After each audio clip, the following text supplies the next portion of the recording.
I'm Jordan Raanan here with Chris Snee, former Giants offensive lineman, here for another episode of Snee Unguarded.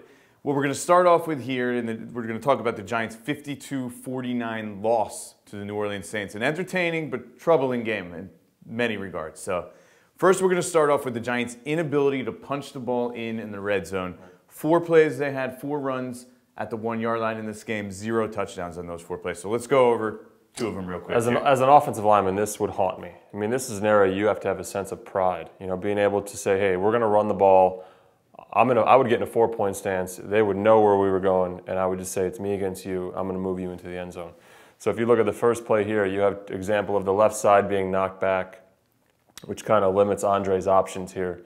And then you have a running back who I feel like needs to square up his shoulders and hit this as he gets closer to the goal line. This is Andre Williams getting tackled for pretty much no gain, so they're back to the same spot again. Exactly. They run it again, then they end up actually going into a shotgun from the half-a-yard line. As an offensive lineman, I mean, what do you think when you see a shotgun from the half-a-yard line? It infuriates me, and it would.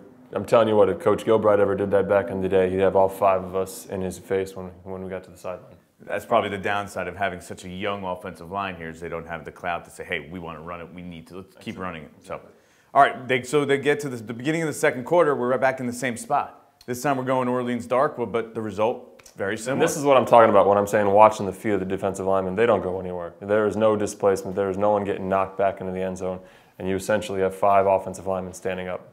What's the answer going forward? What do? How do you improve this? It's just the mentality you have to have. You have to say, I'm going to move this guy off the ball. He knows where we're going. It's got to be a mindset when you get down there. Stay tuned. We're going to be back breaking down more from the Giants' loss to the Saints.